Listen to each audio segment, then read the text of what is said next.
Ja, hallo. Es gibt sehr viele Sachen hier in Köln, die kennt man meist nur vom Namen her. Ja, okay, am Dom war wahrscheinlich schon jeder, aber wer kennt denn zum Beispiel die Himmelssäule? Wer kennt denn zum Beispiel das Brauhaus in der Salzias? Und darüber hinaus, wer kennt denn die Geschichte dazu? Und das ist das, was wir in unserer Serie Monumente, Kultur und Personen Ihnen näher bringen wollen.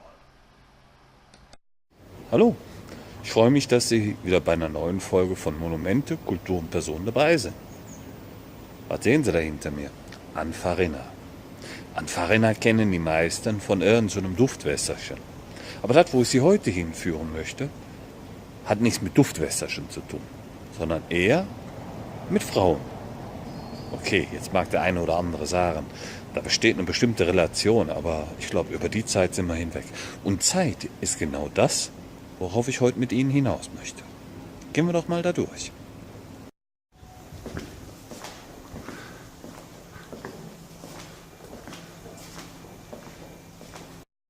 Vom Duftwasser zur Frau, von Frau zur Zeit. Frauen verändern sich von Zeit zu Zeit, genauso wie wir Männer auch. Aber irgendwo hier in Köln ist das sogar festgehalten.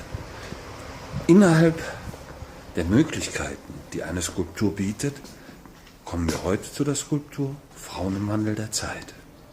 Und die befindet sich in Obermarsforten, direkt hinter Anfarina in einem kleinen Innenhof. Stehe, sie ist nicht einfach zu finden, aber das ist sie. Diese Skulptur zeigt Frauen im Wandel der Zeit von 2000 Jahren und jedes Mal aus einer anderen Epoche. Im Einzelnen sind das: die erste hier dargestellte Frau ist eine Ubierin, und zwar genau die in der Mitte. Die Ubier lebten im 1. Jahrhundert nach Christus, und zwar zuerst auf der rechten Rheinseite. Später siedelten sie freiwillig mit den Römern rüber, hier ins Linksrheinische. Da die Ubier ein freundliches Volk waren, wurde dabei wohl auch der Grundstein für die römisch-germanischen Vorfahren der Kölner gelegt. Denn das nächste, was wir hier sehen, ist eine Römerin, der Colonia Claudia Ara Agrippinensum, der römischen Siedlung, aus der unsere heutige Stadt Köln hervorgeht. Agrippina wollte ihren Geburtsort adeln und ließ die Stadtrechte deswegen an Köln verleihen. CCAA. Das kennen wir heute auch noch.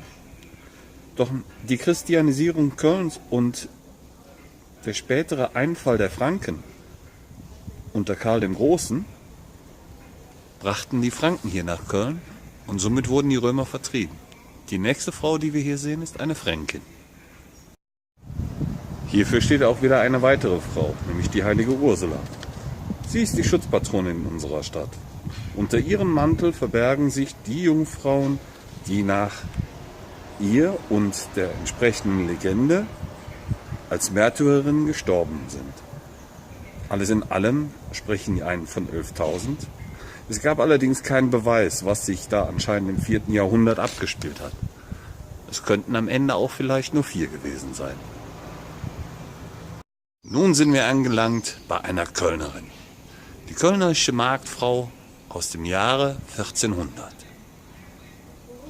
Ebenso wie die selbstständige Marktfrau, also die Kölnerin, lebten zu diesem Zeitpunkt auch die Juden hier in Köln, die jedoch um 1424 vertrieben wurden. Neben ihr steht eine Niederländerin, die etwa um 1600 mit vielen Protestanten in das konfessionsoffene Köln kam. Es gab Handelsbeziehungen zu den Niederlanden und viele flohen von dort aus religiösen Gründen nach Köln.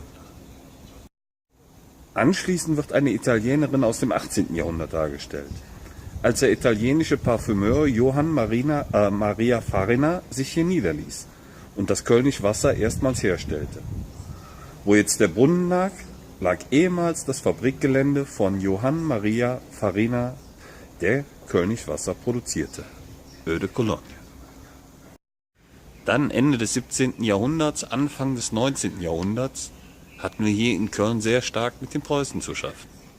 Die nächste Frau, die hier dargestellt wird, ist also eine Preußin. Wir wollten ja 2000 Jahre voll machen. Und wer fehlt zum Schluss? Die Kölnerin aus dem Jahr 2000. Offen, selbstbewusst, auch mal gern mit Kind. So stellt sie sich dar. Sie sehen, es gibt auch Monumente hier in Köln, wo man nicht einfach sagen kann, das hat mit einer bestimmten Person zu tun. Dieses Monument, was ich Ihnen heute gezeigt habe, hängt mit einem der Dinge, die der Kölner am liebsten hat, zusammen. Nämlich Singfrau. Singfrau, zu der er niemals sagen kann auf Kölsch, ich liebe dich. Denn das höchste der Gefühle im Kölschen ist, ich han dich gern. Und dennoch haben Frauen hier in Köln den höchsten Stellenwert überhaupt. Zumindest für den echten Köln. Ich freue mich, wenn ich Ihnen heute etwas zeigen konnte, was Sie vielleicht noch nicht so oft gesehen haben, wo Sie vielleicht aus Unwissen einfach dran vorbeigelaufen sind. Sollten Sie mal hier runterkommen in die Altstadt, gucken Sie mal einfach hinter dem Haus an Farina. Dort finden Sie dieses Denkmal. Ich freue mich, dass Sie heute dabei waren. Ich hoffe, Sie haben was gelernt und hatten ein bisschen Spaß. Und ich hoffe, ich sehe Sie bald wieder, wenn es dann wieder heißt Monumente, Kultur und Personen.